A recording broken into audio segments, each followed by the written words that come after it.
Seer 2. So today I'm going to read the other section, which is about white karma. About virtuous actions and the seriousness of them as well. Which is, I think, good to know. Okay, so continuing where we left off from yesterday. Merely refraining from committing the 10 non-virtues will not complete the white karmic process. The complete process is defined as identifying the 10 non-virtues, refraining from doing them after seeing their drawbacks, and having the thought of abandoning them, the ultimate form of restraint. The virtue of not killing, for example, has 4 parts: the basis, motive, deed, and final step. Take the white karmic action of not killing a sheep. The sheep is the basis of the karma. You see the drawbacks of killing the sheep and do not want to kill it, thinking it would not be right. This is the motive.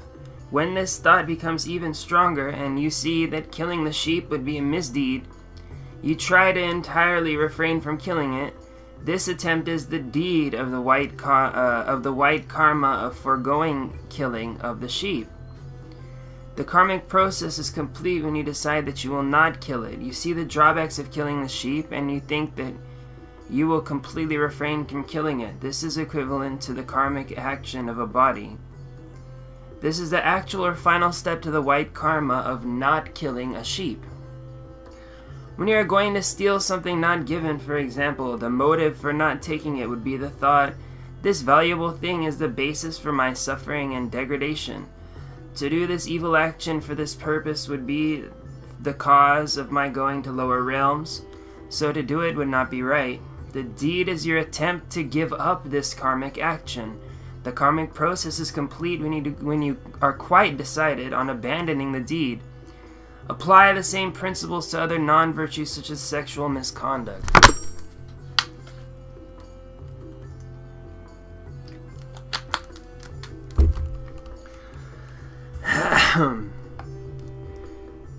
The ripened result. You take rebirth as a god of the higher realms, that is, in the form and formless realms, because of highly virtuous karma. As a desire realm god owing to medium virtuous karma, and as a human being owing to small virtuous karma.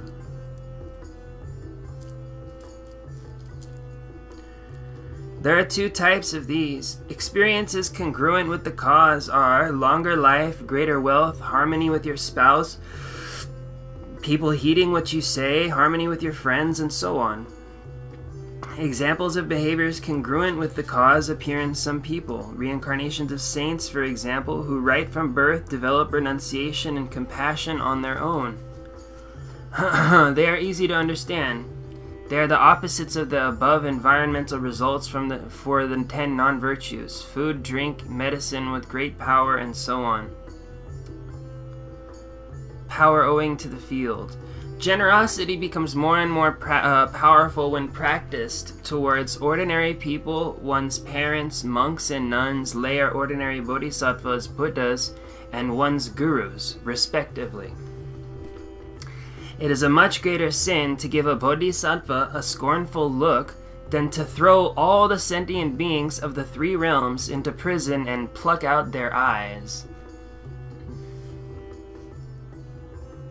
It is more beneficial to fold one's hands out of faith as a sign of respect for a bodhisattva than to release all those sentient beings from prison and give them eyes.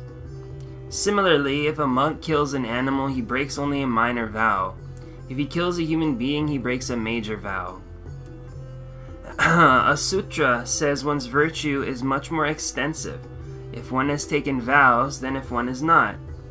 And the same holds for non-virtues. It's a heavier sin for someone ordained to commit a trivial misdeed than for a lay person to indulge in the 10 non-virtues. This is why it is so heavy when people who hold bodhicitta, and even more so, tantric vows, commit misdeeds. Some might claim, take a vow and the sin is great, and avoid them. but this is definitely not so. From engaging in the middle way, quote unquote, there is no cause for higher rebirth than ethics. That is, in order to gain a human rebirth in your future life, you must definitely take vows and then maintain ethics. If you do not, and merely practice generosity, you may be reborn as an animal, a naga, for instance. If you take a vow, you will receive virtue continuously, and if you take an unvirtuous vow, you will continuously receive non-virtue. The local butcher and a woman who serves alcohol are examples of people who have taken unvirtuous vows, and their sins will continuously increase, even while they are sleeping or relaxing. Two people may live together, and one of them may have taken a vow not to kill while the other has not. Both of them may equally not kill the whole time, but the person without the vows does not receive the virtue that comes from abandoning killing, whereas the virtue of a person with the vow will increase every day.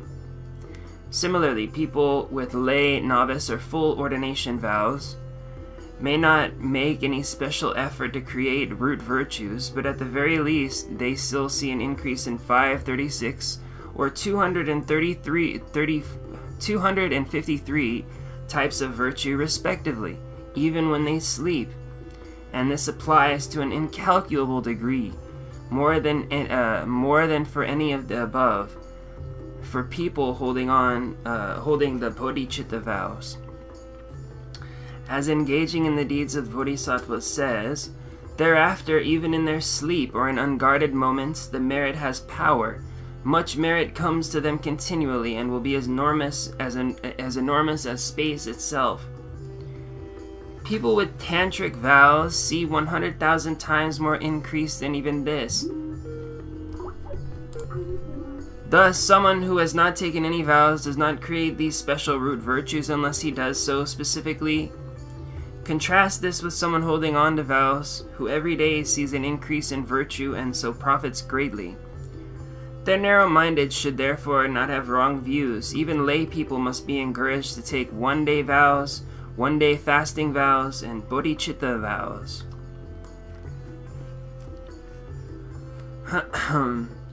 There are two types of prohibitions, natural and declared prohibitions. Prohibitions of the first type may be assumed as follows. One of their features is their cause. One's actual motives are non-virtuous ones. Another feature is their nature. Their natures are sinful and they embody non-virtue. Yet another feature is the result. A part of their nature is that they are capable of ripening into an unpleasant result. No matter whether someone has taken vows or not, if these basics are present, that person will generate a prohibited sin. The second, the declared prohibition, is any karmic action or resulting obstacle that goes against a ruling made by the Buddha. They are assumed to be as follows. One of their features is the cause. One's actual motives are virtuous or neutral thoughts. Their nature is another feature. They embody a neutral nature. Another feature is their result. Part of their nature is that they are not capable of ripening into unpleasant results. If you break a minor vow and the cause, that is your motivation, is linked to something non-virtuous, thoughts of ignoring your instructions and the like, you will then commit a sin and break a minor vow. That is a natural prohibition and a declared prohibition. If you break the minor vow with only a neutral motive, you break a minor vow by going against the ruling of a Buddha, but you do not commit the sin, the natural prohibition. If a monk kills an animal, he commits a sin, the natural prohibition of killing an animal, and breaks a minor vow. The declared prohibition for killing an animal is a minor transgression of the monk's vow. Such sins and broken minor vows may have the same nature, but they have different designations. No matter how much one applies some antidote, such as the 4 powers, to the broken minor vow, and although one may be able to completely purify the sin having the same nature, doing this does not properly restore the broken minor vow that has the same nature as the sin. Also, even though one may properly restore the broken minor vow, if one does not expiate the sin through the 4 powers, one has still not purified it. One takes the pratimoksha vows from one's abbot, ordination master, and members of the Sangha. One must therefore restore these vows in the presence of monks or members of the Sangha. Misdeeds against the bodhicitta vows must be confessed and purified before one's gurus. the victorious ones, and their children. Misdeeds against tantric vows must be confessed and purified in the presence of set of deities in this particular mandala. It is much more beneficial to hold at minimum Mahayana one-day vows when creating great root virtues, for example, making offerings or building up our merit collection. Powerful because of the things being done. Generosity with dharma is better than generosity with material things. Offering one's practice is better than offering material things, and so forth. If in conjunction with bodhicitta one makes a single prayer to Tara, or offers a single butter lamp, one's virtue will become very powerful, even more than offering 100,000 butter lamps without bodhicitta. These headings teach in summary the practice, or the things that you must principally avoid, non-virtue, and the things you must practice, virtue. If you are to become skilled at doing a practice, you must know how to build up a huge amount of virtue without much trouble and how to reduce your non-virtue.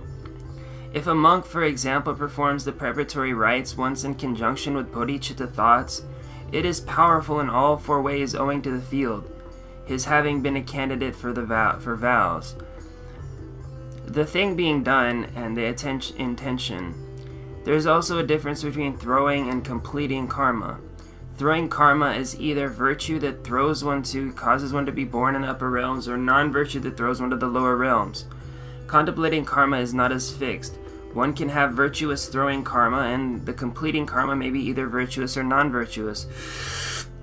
Or the throwing karma can be non-virtuous, and the completing karma either virtuous or non-virtuous. So there are four possibilities. For a happy human rebirth, for example, rebirth as a universal emperor, both types of karma must be virtuous. A human rebirth marred by unpleasantness and hardship, rebirth as a beggar, for example, is a case of virtuous throwing karma and non-virtuous completing karma. Rebirth in hell is an example of non-virtuous throwing and completing karma. An example of examples of non-virtuous throwing karma and virtuous completing karma are the horse or mule of the Dalai Lama or Panchen Lama, or being their pet dogs.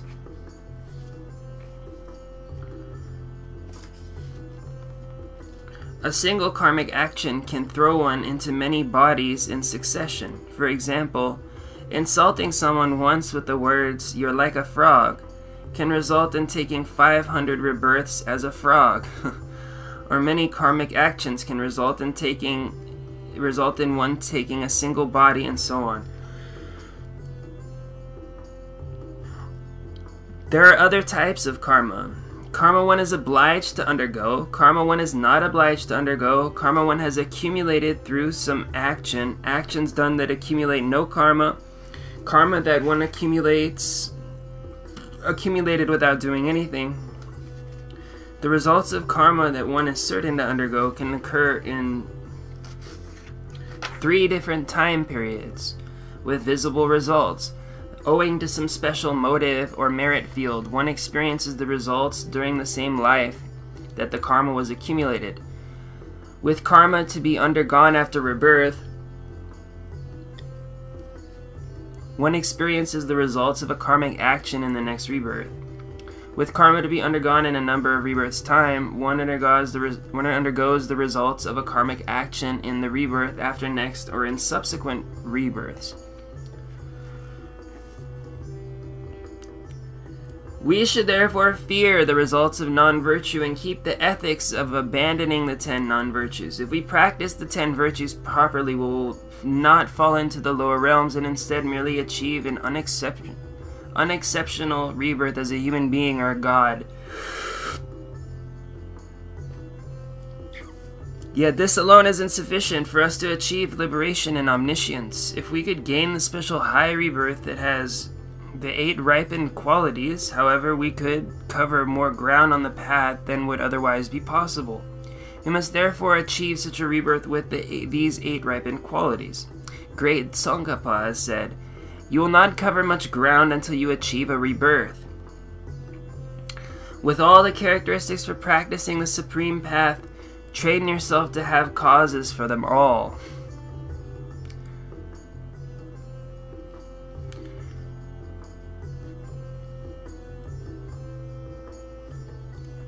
The ripened qualities. There are 8 qualities of. There are 8 of these qualities: long life, a handsome body, a high family, great wealth, trustworthy speech, great power and fame, being a male, being strong in mind and body. To take an example, in this world, good fruits in a field come from good seed. Make no mistake, our wealth, the fact that we have such a sound, high rebirth, and so on, all in truth come from karmic actions in our past lives, and merely having the fruits of this year's harvest is not much help. One must make an effort to plant seeds for next year's. Similarly, it is not helpful to have no curiosity about one's future rebirths, or to think about them and then get terrified. One will get nothing at all if one simply achieves the cause for an ordinary high rebirth. One must achieve the causes to obtain a special type of rebirth suitable for the practice of dharma. Even more, one must have the 8 ripened qualities: long life, handsome body, and so forth. The functions of the ripened qualities. The first of these 8 qualities, long life, will allow you to progress in the dharma because you can spend a lot of time creating root virtues for your own and for others' sakes. Because of the second, that is a handsome body, you will attract disciples merely through your looks. Atisha was an example of this. The third, a high family, will make others pay proper heed to your orders. The fourth is great wealth. Because you will have great resources and a large retinue, you will first attract sentient beings through your material possessions, then will ripen them with dharma. So this quality gives great impetus to your work for others' sakes. The fifth, trustworthy speech, enables others to apprehend the truth, emptiness. The sixth, great power and fame, makes others follow your orders and quickly and not disobey them as if they were the king's command. The seventh, being a male, the seventh of the 8 ripened qualities, being a male, means that you will not be afraid in a crowd, and that when you live in deserted places, you will have few hindrances and interference in practicing the dharma, and so on. The 8th, being strong of mind and body, has these functions. You need a strong body to practice great austerities as Milarepa did. You can then practice dharma during adversity. With a strong mind, you will not despair, no matter what you may be involved in benefiting yourself and others. What may be involved in benefiting yourself and others, you will always be most happy to do whatever is necessary. You will gain powerful conceptualizing wisdom, and this will act as a cause for your rapidly gaining clairvoyant powers. The cause is to achieve these ripened qualities. Although it's good for dharma practitioners to receive these 8, you may wonder, when will I receive them? You definitely will. It is like farmers who plant seeds in the spring knowing that they will get the fruit in autumn. The fruit will then definitely come in autumn. If in this rebirth we create the causes for our receiving the 8 ripened qualities and make pure prayers that carry over into future lives, we will certainly get these 8 as a result in our future lives. This is because it is in the nature of things that results happen when a full set of causes has been assembled. Let us go through the 8 qualities. The causes for long life are giving up, killing, or harming sentient beings, saving a life, sparing the life, and ending the suffering of, for example, minnows left high and dry, giving food, freeing prisoners, giving medicine to the sick or nursing them, and so on. The main cause for having a handsome body is practicing patience. However, there are other causes: offering bright butter lamps to images, erecting new objects to represent the enlightened body, speech, and mind, restoring these objects when they fall into disrepair, renewing their gilt and decorations, providing them with new cloth coverings, giving away new clothes, jewelry, and so on. One cause for being born into a high family is not having an inflated opinion of yourself, no matter whether you're a lay person or ordained, or of your good qualities, race, ethics, wisdom, retinue, clothes, etc. Other causes are acting with humility and abandoning all pride or feelings of superiority, and showing great respect to karmically potent beings such as your guru, ordination master, abbot, members of the Sangha. Ordained people should respect any monk senior in ordination to themselves. Scholars must also gladly accept the service or prostrations that juniors pay to them out of respect for the learning in their mind streams.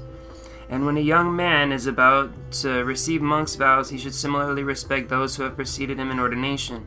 It may be the custom to pay respect to practitioners or the reincarnation of lamas, but you should respect those with senior ordination and so forth. Such things must be done as properly as they were in the time of the Buddha.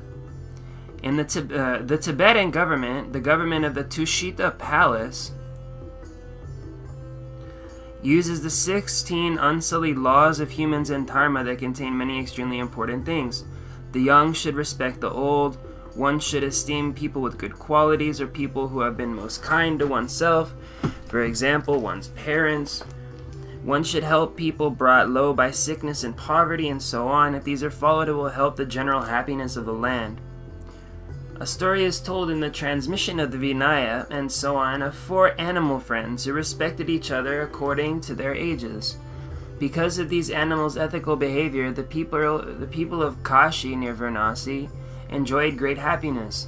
These 4 friends were animals, and yet this is what happened when the younger animals respected the older ones. Need I say that we practitioners of dharma, ordained people and so on, should also do the same? It will bring even greater happiness. The causes for being wealthy are presenting the symbols of enlightened body, speech, and mind with new coverings, or repainting them, giving clothes, food, and drink, and jewelry, and so on to people asking for them, helping people who do not ask for help, but who are still in need, and making offerings or practicing generosity as much as you can to people with good qualities or to those tormented by suffering. Causes for having trustworthy speech are being punctilious in one's speech and taking pains to avoid abandon non-virtue. The causes for having great powers are being respectful and making offerings to karmically potent beings such as one's abbot, ordination masters, the 3 jewels, one's parents, people older than oneself, and so on. Making prayers to receive these virtuous qualities, and so on. Causes for being reborn as a male are preferring male rebirth, not liking the female state because one can see enough drawbacks to repudiate such a state and feel it is not good to take such a rebirth, disabusing women of the attitude that it is good to have a female body. Another cause is to invoke the names of great bodhisattvas, as in the verse, I pay respect and homage to Gyanotara, Prabhaketu, Pranidhanamati, Shantendra, and Manjughosha. Other causes are not speaking ill of people or censoring one, saving beings from being castrated, and so on. The causes for being strong of mind and body are performing chores that others are too busy to do, or are physically, mentally, or otherwise incapable of doing, helping others, not beating or whipping others, giving others food and drink, and so on. If you make prayers that your rebirth with these 8 ripened qualities may also become an instrument of virtue, you could become like Atisha or the Dharma Rajas of old. If you don't make these noble prayers, your rebirth could be non-virtuous. Though you obtain a physical state that has the 8 ripened qualities, you might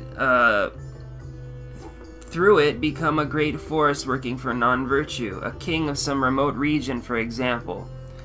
It is therefore vital to make strong prayers for this not to happen, so that one may not have such a virtuous rebirth. Non-virtuous rebirth, sorry. Although the Dharma teachings on impermanence are important first, last, and in the meantime, the underlying fundamental practice in this section of the small scope is that of modifying one's behavior in accordance to the laws of cause and effect.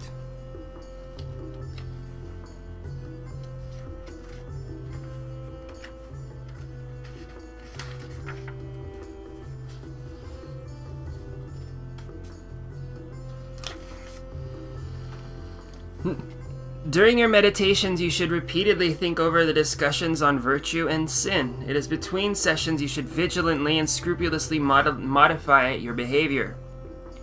Geshe Ben Gungyal used to count up his virtuous actions and his sins at the end of each day with white and black pebbles.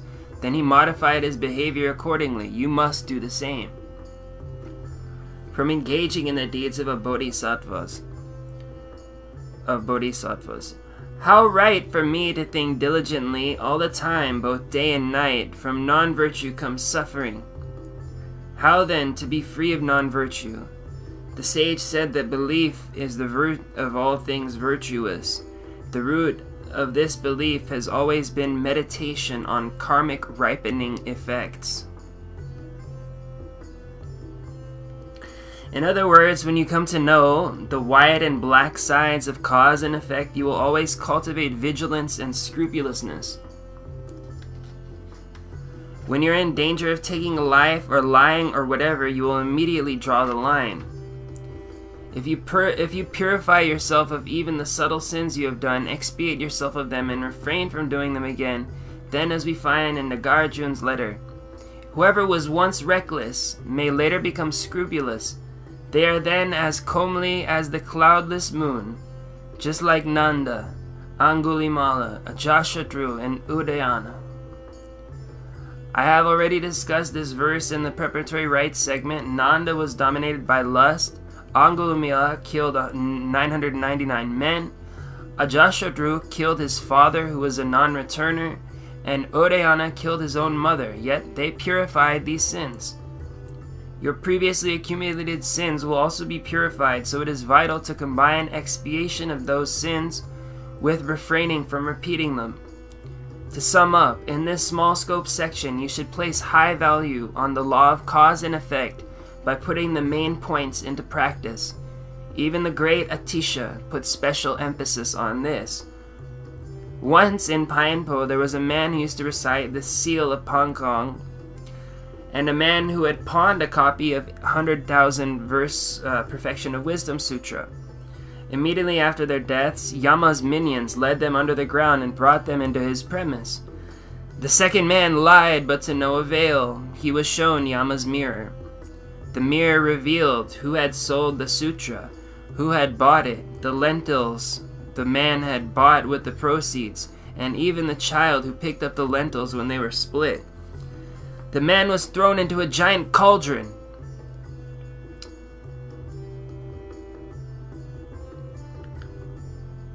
The man who used to recite the seal of Pangong took refuge and so returned from the dead. Geshe Podoa told him, "Tell your story to others. You might think in my next rebirth the sins I've accumulated will not harm me because my abbot, ordination master, and so forth don't know about them." But the king of single-pointed concentration sutra says, "The stars, moon, and all may fall. The earth, its mountains, its cities may perish. Space itself may be transformed into something else. But you, Buddha, will never speak words that are untrue."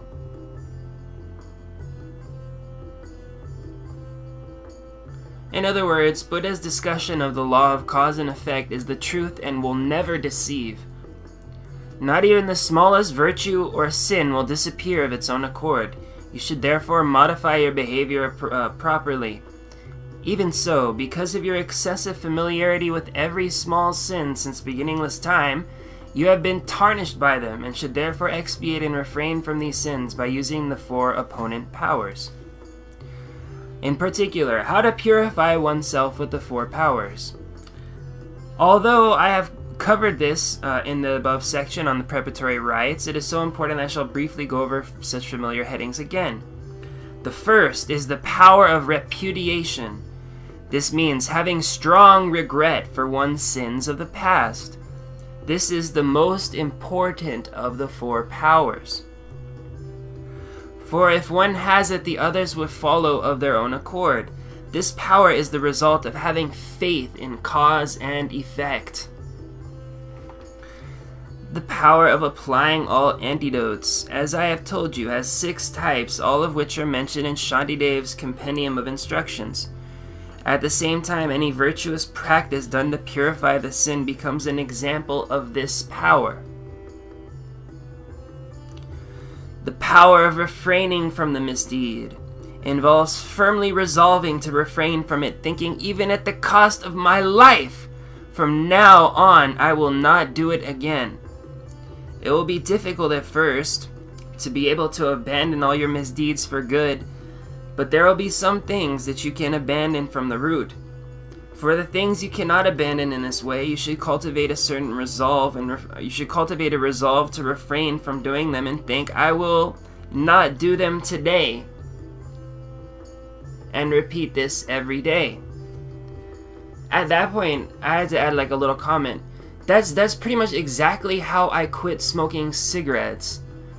I knew that something in my mind was telling me that if I tried to tell myself I'm going to quit smoking cigarettes, period, outright, I would not be able to do it.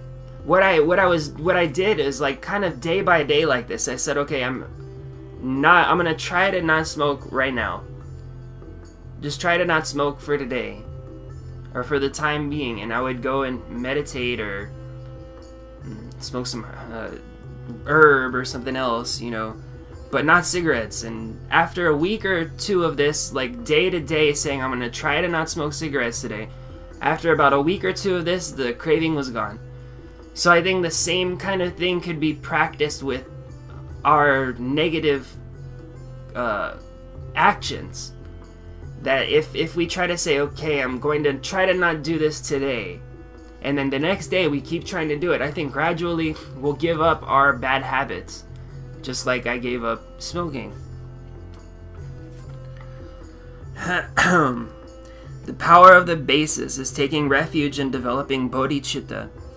This is the point of having these 2 prayers at the beginning of meditations on Vajrasattva and the recitations of his mantra and the confessions of transgressions and so on. We have accumulated every sort of sin since beginningless time. Our collection of sins is like the treasure hoard of a king. Even so, as I have already mentioned in the preparatory rites section, if we vigorously expiate them by means of the 4 powers and refrain from repeating them, we will be able to purify even karma, whose consequences we would otherwise be certain to undergo. It is best to do this using Akashagarbha's confession found in the Compendium on Instruction, the Confession of Transgressions combined with full prostrations, or Suvarnabhasottama's Confession Sutra, as discussed in the volume of miscellaneous works and the Sankapa's collected works and the like. They say that the process of purification is particularly effective if at the conclusion of the expiation one feels each and every sin has been purified, and if one visualizes as hard as one can unfocused emptiness.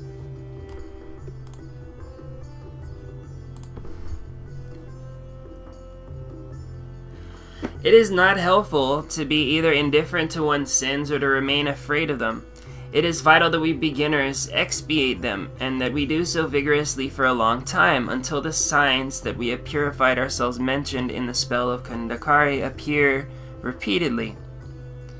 As I said, ordinary monks will purify sins by attending public ceremonies or debating practices, by pursuing their studies and contemplations, even by participating in a series of debating tournaments between various houses of their college, if such things are done with the aim of accumulating merit and as a self-purification.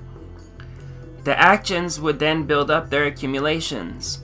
Analyzing the contents of the scriptures or going to assembly is also a form of analytic meditation. Meditation need not mean retiring to some cave with our bodies and set in a certain posture. However, if we go to the assembly or study merely to receive an alms distribution or to defeat others in debate, this is not dharma. When we debate, we should not take it as merely siding against the person being examined. We should take it as a sign that we also have to take sides against our own mind stream. This means that we who are ordained could be practicing dharma the whole time. If we think in this way, these things will become dharma. And if we don't, we don't necessarily need to go off on our own or do anything else to become Dharma practitioners. On the other hand, worldly people must direct some special effort towards the Dharma. The 10 virtues, however, are given as practice for everyone, including lay people. My own precious guru said, the parts of the lamrim to follow, the medium scope, and so on, are an extension of the practices related to cause and effect, the law of cause and effect. Here is how to take up this practice. Abandon what little sins you can as best you can. When about to kill a louse, for example, even as your fingernail is poised over it, abandon the action with the thought it would not be right. When you intend to tell a lie, remember to hold your tongue. You must gradually build up your practice of virtue. Many a mickle makes a muckle. No idea what that means. Some people think that committing trivial sins does no harm, for sins can be readily expiated.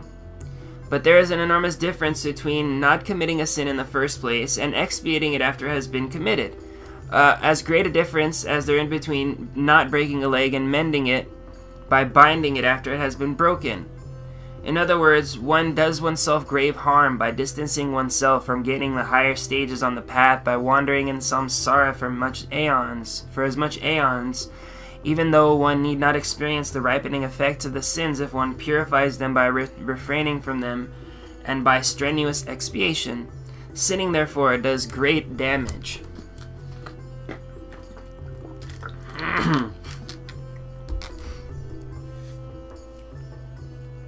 This ends the discussion. In the past, you regarded this life as paramount, and had no yearning at all for good rebirth. Now you have studied Dharma about the optimum human rebirth, impermanence, the suffering of the lower realms, taking refuge in cause and effect. If you now feel, I must work only for my future rebirths, yearn for good rebirths only, and lose interest in this life's trivia, you have developed your first realization into the small scope of Lamrim. Even if you develop this, you must still familiarize yourself with the topics repeatedly. As Jake Tsongkhapa said, you must still stabilize this. You should still work hard and train yourself, despite already having this realization. This is why I have worked towards your developing the first type of realization into the Lamrim during this teaching.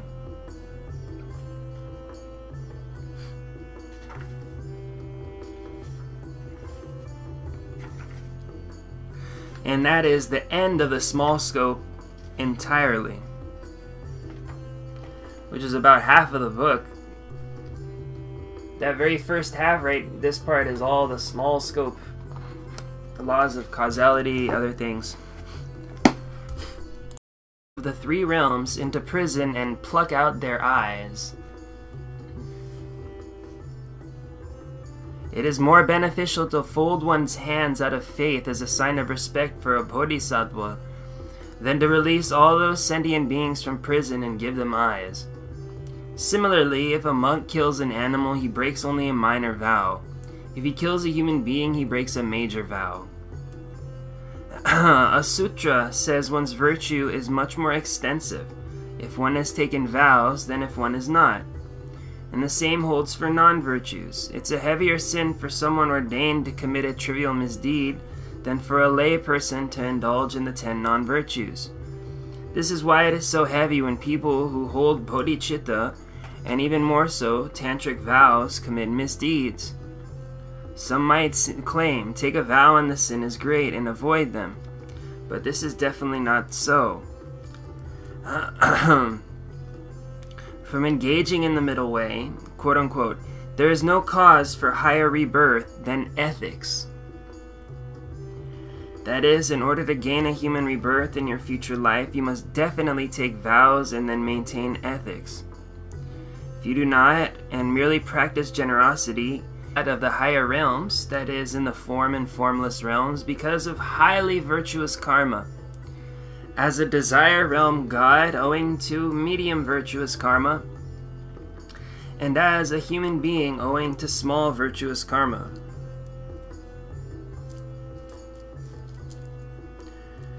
There are 2 types of these. Experiences congruent with the cause are longer life, greater wealth, harmony with your spouse, people heeding what you say, harmony with your friends, and so on. Examples of behaviors congruent with the cause appear in some people. Reincarnations of saints, for example, who right from birth develop renunciation and compassion on their own. They are easy to understand.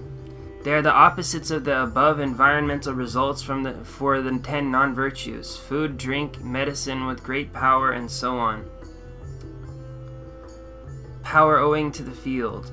Generosity becomes more and more powerful when practiced towards ordinary people, one's parents, monks and nuns, lay or ordinary bodhisattvas, Buddhas, and one's gurus, respectively.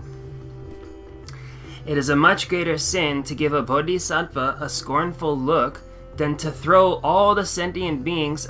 When this thought becomes even stronger and you see that killing the sheep would be a misdeed, you try to entirely refrain from killing it.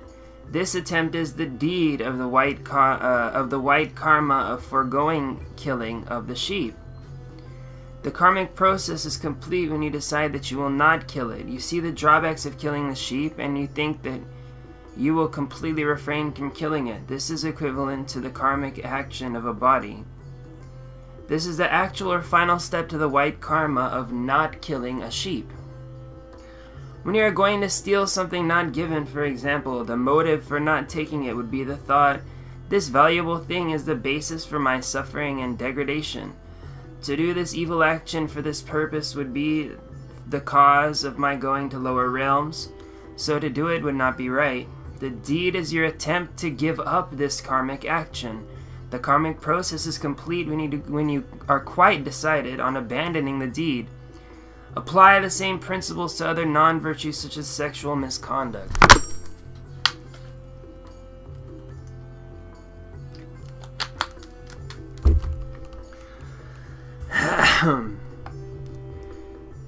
The ripened result. You take rebirth as a god. You may be reborn as an animal, a naga, for instance. If you take a vow, you will receive virtue continuously. And if you take an unvirtuous vow, you will continuously receive non-virtue. The local butcher and a woman who serves alcohol are examples of people who have taken unvirtuous vows, and their sins will continuously increase, even while they are sleeping or relaxing. Two people may live together, and one of them may have taken a vow not to kill while the other has not. Both of them may equally not kill the whole time, but the person without the vows does not receive the virtue that comes from abandoning killing, whereas the virtue of a person with the vow will increase every day.